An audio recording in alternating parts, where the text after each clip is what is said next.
John chapter 6, verse 12. When they had all enough to eat, Jesus said to his disciples, "Gather the pieces that are left over. Let nothing be wasted." Matapos magpakain ng Panginoong Hesus ng mahigit na 5,000 katao, nagbilin siya sa mga alagad, napakain na ang lahat, ipunin niyo yung sobra. Kasi sumobra, maraming sobra. Pero sabi niya, ipunin niyo yung sobra. Huwag kayong mag-aksaya. Yun ang bilin ng Panginoong Hesus. Mga kasama, wastage. Wastage is a global issue. Even in the United Nations, kahit sa United Nations, alam nyo, isa sa mga major discussion nila is sustainability. Kasi dapat mawala ang waste. Ang dami-daming nasasayang. Ang dami-daming waste. And waste is an issue because resources are limited. Hindi infinite ang mga resources. They are all limited. Wastage is a concern that could be solved. Pag pinag-uusapan yung waste, parang yung nakikita natin na illustration, akala natin yung waste, maliit na bagay lang, parang iceberg. Ang nakikita nyo lang yung dulo. Pero sa ilalim niyan, kaya nga may sinasabing tip of the iceberg, right? Sa tip of the iceberg, parang maliit na waste lang yung nakikita. Pero sa ilalim niyan, may mas malaki pang issue. There's a lot of waste involved in what we see. Waste of energy, waste of time, waste of effort. Ang laki talaga ng usapin ng waste na yan. And wastage, while it is a global planetary concern siya ng lahat, wastage is also a concern that could be traced in a person's attitude, it could be traced in a person's spirituality. Pwede yang isolve, hindi lang sa pangmalawakan na usapin, pero pwede yang isolve sa pamamagitan ng pag-address sa pananaw ng bawat individual. At yan yung ating shared reflection ngayong umaga na ito. Gaya ng ipinag-utos ni Jesus, yun din ang hamon sa lahat, you shall not waste. O kung gusto niyo ng medyo religious na pronunciation, thou shall not waste. Yun ang command sa ating lahat. Una sa lahat, you shall not waste material resources. Huwag mag-aksaya ng material resources. And these are the food, the money that you have. These are also assets and properties na meron kayo. Kahit konti lang ang material resources, mayroong magagawa para ito pagyamanin. So, while of course, syempre may advantage yung maraming material resources, pero it's not always about the quantity. Kahit konti lang yung meron, basta tama ang pananaw, tama ang puso, pwede yan pagyamanin. Actually, mas kaunti ang hawak, dapat mas lalong sinusulit, right? Kasi yung iba, porke konti ang hawak, lalong inaaksaya. Kasi nga, konti lang naman yan, mo na. Yung parang ganun yung pananaw niya, parang baligtad. Mas konti ang hawak mo, mas dapat sinusulit mo yon. Dapat mas alam mo siyang gamitin. Proverbs chapter 12, verse 27, "The diligent makes use of everything they find." Yung talagang magaling na tao, kahit anong ibigay mo sa kanya, kahit anong matagpuan niya sa tabi-tabi sa sulok-sulok, kaya niya yung pagyamanin. They make use of everything they find. Ang taong tama ang attitude, napapalago niya kung ano yung meron siya. Hindi sapat na meron lang knowledge or meron lang skill.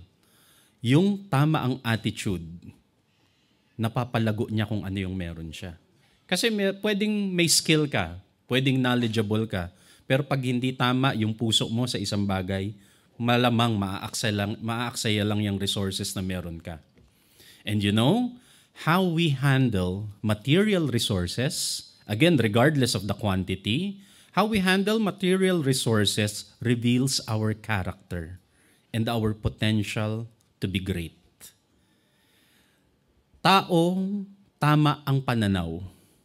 Kahit marami o konti, basta tama ang pananaw ng tao, kaya niya yung palaguin.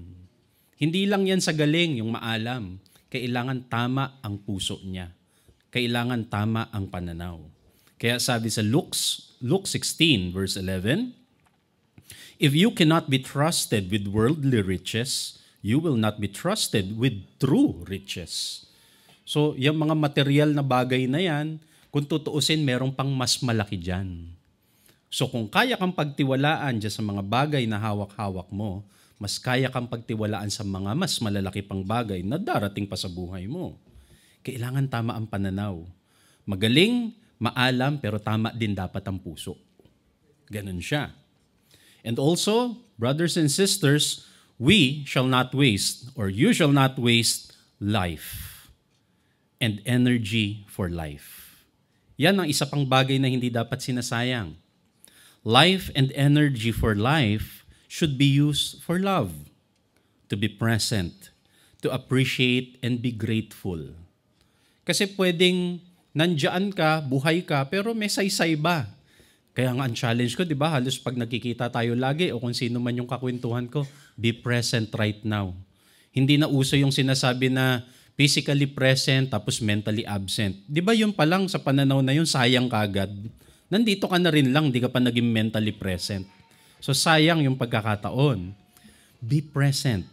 Life and the energy for life should be used to be present, to appreciate right now. Sa church, laging ganyan. Or sa kahit na anong occasion, hindi lang church. 2 tao ang dumalo, paglabas ng isa, bless na bless siya.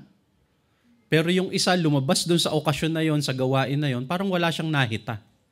So, sulit ba yung presence niya doon o sayang? You shall not waste your presence. Be there to appreciate whatever that occasion presents to you. Kasi yun ang plano sa atin ng Panginoon. John 10:10, the thief's purpose is to steal and kill and destroy. My purpose, the purpose of Jesus, is to give them a rich and satisfying life.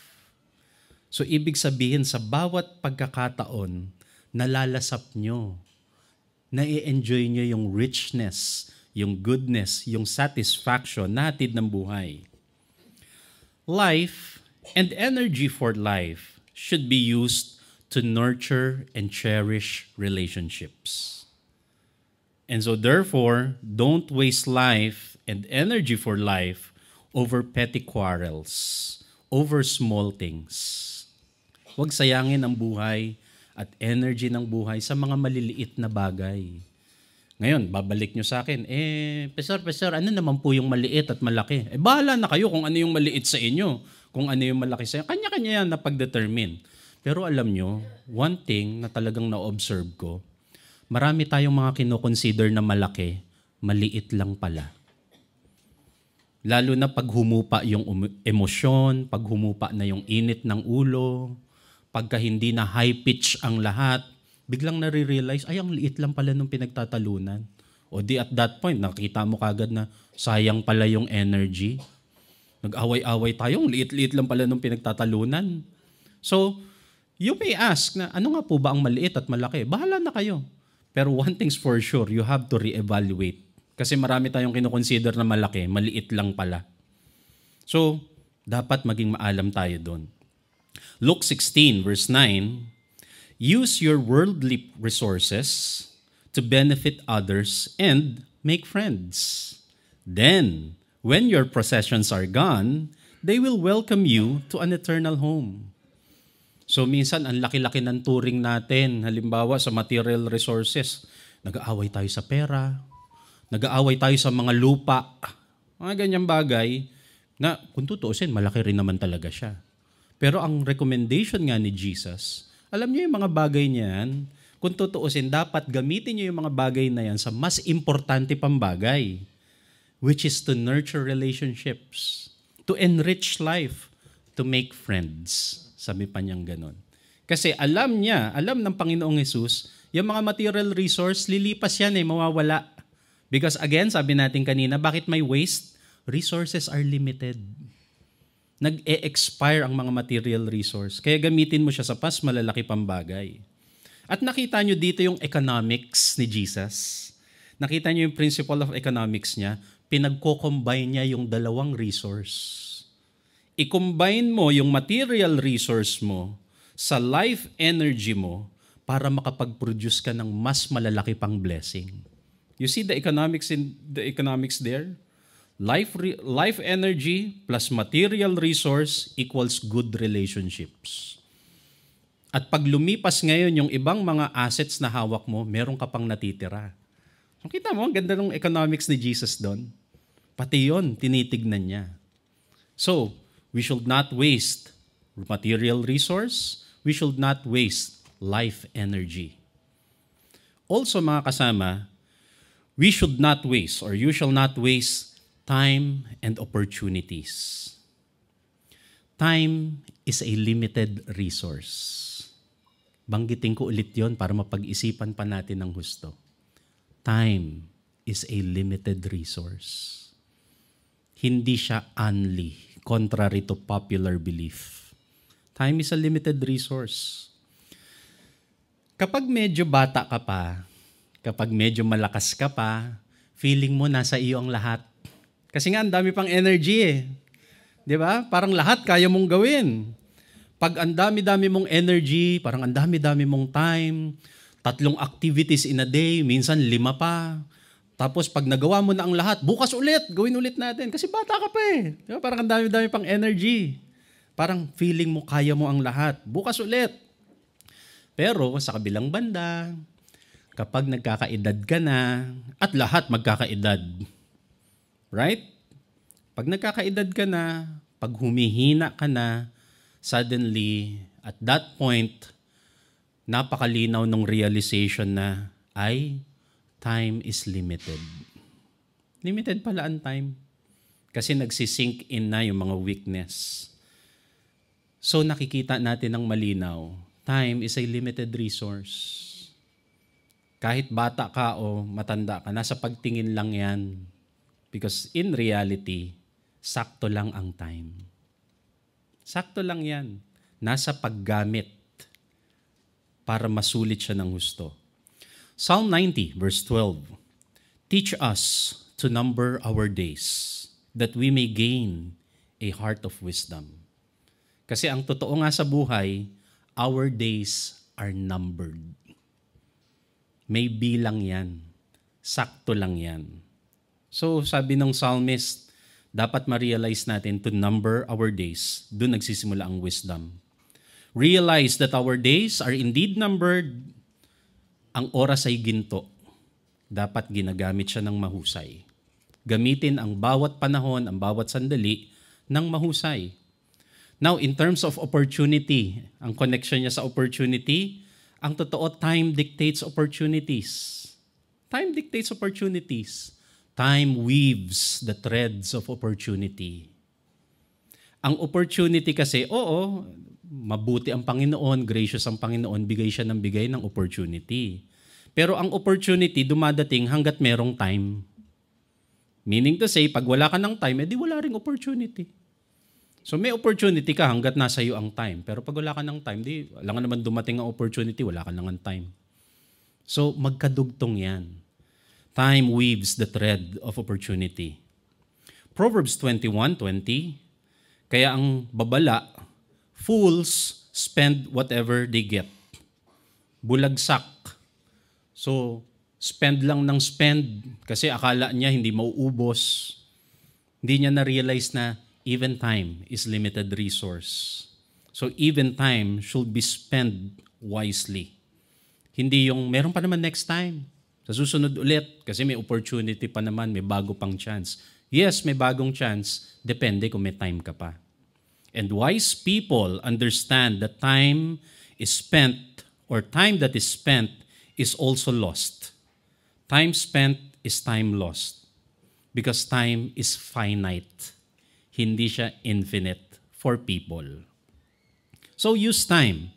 Use time and opportunity to be productive. Use time and opportunity para maging fruitful.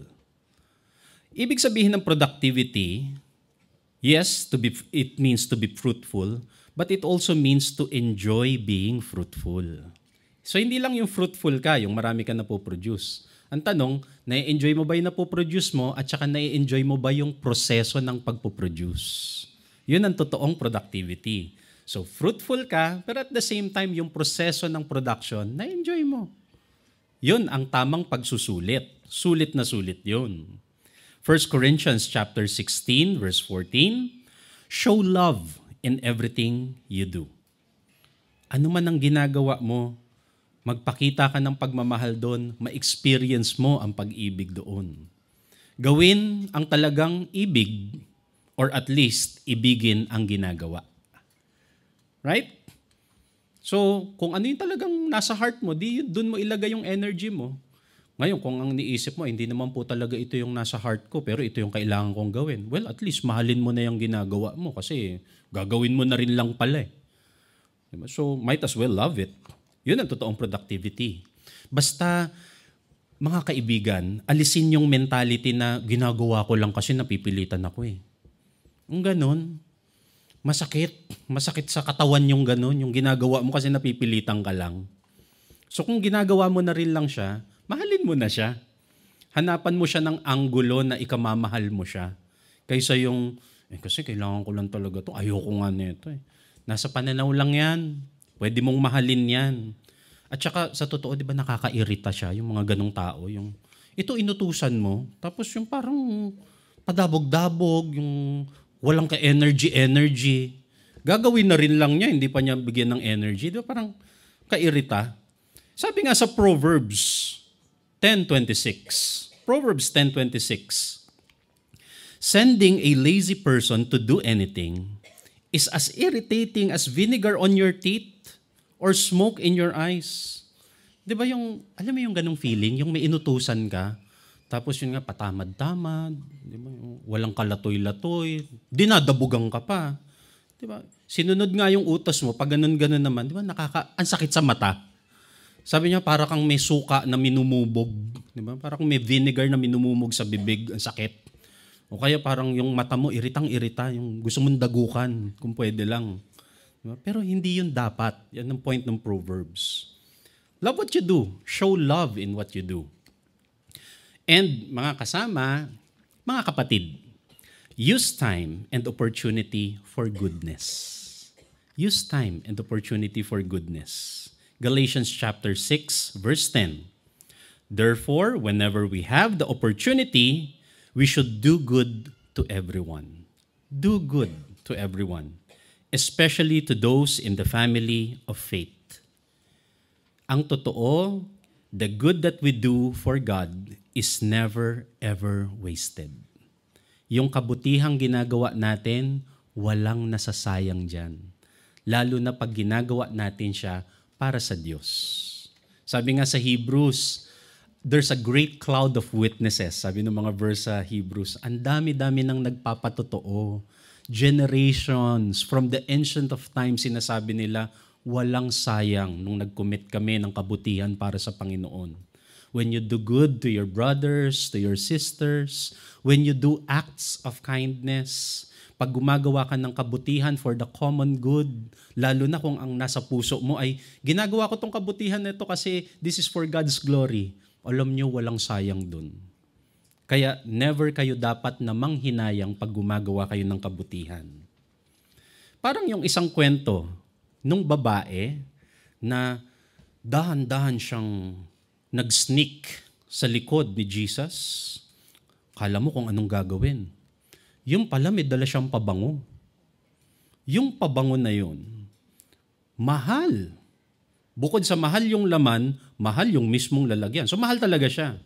But without hesitation, ibinigay niya yun, ibinuhos niya yung buong buo ng pabango para kay Jesus. Mark 14, verse 3 to 10. Jesus was in Bethany at the house of Simon the leper. While he was eating there, a woman came to him. Secretly, patago, gumagapang sa likod, parang ganun ang itsura. She had an alabaster jar filled with expensive perfume made of pure nard. She opened the jar and poured the perfume on Jesus' head. Sabi ng mga tao sa paligid, ay sayang! What a waste! Sana binenta na lang. Binenta tapos yung pinagkakitaan ibinigay sa mahihirap. Naks. Yung mga ganong, baka naman totoo. Pero ang sinasabi nila, di sana pinagkakitaan na lang, i-convert sa pera, pwedeng naibigay sa mahirap, tapos Sinesermon na nila yung babae. Ikaw, hindi ka nag-iisip. Tanga-tanga mo. Dapat ganitong ginawa mo, etc., etc. Verse 8, anong sabi ni Jesus? Sabi ni Jesus, hoy, iwan nyo yung babae na yan, lubayan nyo siya. Verse 8, this woman did the only thing she could do for me. Sabi ni Jesus. She did that for me. She poured perfume on my body before I die to prepare it for burial. Hindi nyo naintindihan yung lalim ng ginagawa niya. Basta sa kanya ginagawa niya yun for me. The good news will be told to people all over the world. And I can assure you, I will assure you, sabi ni Jesus, that everywhere the good news is told, the story of what this woman did will also be told, and people will remember her. Alam nyo ang totoo? Sa 4 na gospel nga na kwento, diba? 4 ang gospel, John, Mark, Matthew, and Luke. Marami dyan, iba-iba ang anggulo ng kwento. Marami doon, may mga inconsistencies at discrepancies sa mga kwento nila. Pero sa 4 na gospel na yon, lahat sila kinwento nila yung kwento ng babae. Kinover nila yung kwento na yun. Nangyari yung sinabi ni Jesus. And to this day, 2024, pinag-uusapan pa rin natin yung ginagawa niya. Ang point, at sana isa puso, at maging encouragement sa lahat. Again, my good friends, lahat ng ginagawa nyo para sa Diyos, hindi yon sayang. Huwag kayong manghihinayang ng gumawa ng para sa Panginoon. Hindi yon sayang. Now, wastefulness. Ang pagiging wasteful, it comes in 2 ways. Ang alam kasi natin na wastefulness, una yung carelessness, yung aksayado, yung bulagsak. Pero meron pang isang carelessness na hindi kadalasan pinapansin. Or merong isang wastefulness na kadalasan hindi pinapansin. And that is parsimony, or to be parsimonious. Minsan mag-aral din tayo ng bagong salita galing sa Webster Dictionary. Meron kayong word for the day, parsimony. Save nyo ngayon sa mga cellphone ninyo para babalikan ninyo. Parsimony.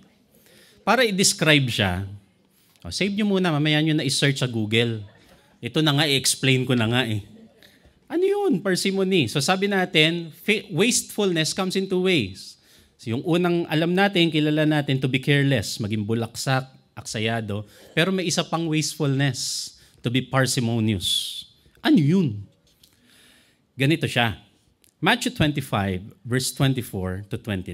Naalala niyo yung kwento ng parable of the talents?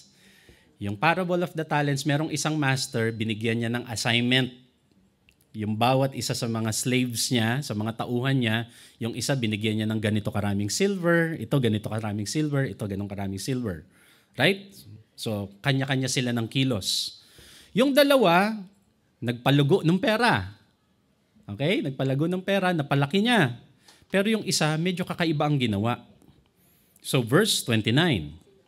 Itong pangatlong servant, ang sabi niya, Master, I knew you were a very hard man. So I was afraid. I went and hid your money in the ground. Here's the 1 bag of money you gave me.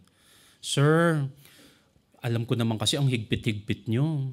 Natatakot akong galawin yung pera na iniwan nyo. So ito po ang ginawa ko. Baka po sakaling matuwa kayo. Ibinaon ko sa lupa yung binili ninyo.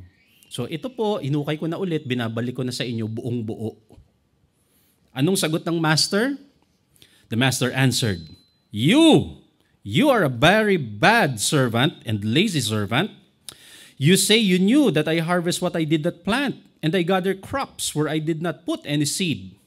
Ito ang dapat mong ginawa. Kung ano-ano pang sinabi mo sa akin, ninasama mo pa ako, etc., etc. Ito ang dapat mong ginawa. Verse 27, You should have put my money in the bank. Then, when I come home, I will get my money back. And I would at least get an interest that my money earned. So the master told his other servants, Take the 1 bag of money from this servant and give it to the servant who has 10 bags. Kunin mo yun sa kanya, hindi niya napalago yung ibinilin ko sa kanya. Yung nasa kanya kunin nyo, ibigay nyo dun sa mas malaki yung pagpapalago na ginawa. Verse 29, everyone who uses what they have will get more. Again, everyone who uses what they have will get more. They will have much more than they need. But people who do not use what they have will have everything taken away from them. So, parsimony. Sabi natin, carelessness, aksaya, bulagsak. Parsimony naman, yung nag-aksaya ka kasi hindi mo ginamit yung ibinigay sa'yo. Maraming naaaksaya, kakatipid. Yung ayaw galawin. Yung aksayado na paggamit, alam na natin eh. Pero yung sobrang pagtitipid, yung OA, yung ayaw gamitin, dapat naman talagang gamitin, kakatipid, ayaw gumamit ng resources, nasayang. Yun yung kwento na ito. Everyone who do not use what they have will be taken. All these things will be taken away from them. Parsimony. May bago tayo natutunan ngayong araw na ito. Diba? May bagong word sa mental dictionary ninyo. So, wastefulness ay hindi lang yung wasteful na aksaya. It could also be being wasteful dahil hindi mo napapalago yung nasa iyo. And as I have said a while ago, lahat tayo may allocation. Lahat tayo may allocation. Kailangan nagagamit natin yun. Ang pagiging masinop ay respeto sa mga kaloob na bagay. Ang pagiging masinop ay respeto sa mga tao na ginagamit ng Diyos para magbahagi. Ang pagiging masinop ay respeto sa Diyos na naglalaan ng lahat. Remember, all resources are limited. Lahat ng mga nabanggit natin na yon at marami pa, resources are limited. Kaya nga usapin siya. Well, habang pinag-uusapan siya sa UN, pinag-uusapan din natin siya dito sa ating kapatiran. Kasi it goes back to the hearts of every person. At some point, yung mga resources na hawak natin will not be available. Mawawala at mawawala yan. Kapag meron life, kapag merong energy for life, pag merong time and opportunity, pag merong mga hawak na material things, sulitin. Huwag sayangin. So yun ang another keyword. Dapat sulit. Hindi sayang. Okay? Sulit. Hindi sayang. Luke 16 verse 10, whoever can be trusted with small things can also be trusted with big things. Whoever is dishonest in little things will also be dishonest in big things. So kailangan again, dapat sulit. Huwag sayang. Sulitin ang mga pagpapala ng Diyos. Huwag sayangin. Meron tayo niyan. Meron at meron tayong tinanggap. Merong mga bagay na nasa kamay ninyo. Nasa loob ng inyong mga buhay. Again, sulitin. Huwag sayangin. Yung pagpapala na hawak natin, palaguin, pagyamanin. Huwag sayangin. One more time. Dapat, sulit, hindi sayang. In Jesus' name.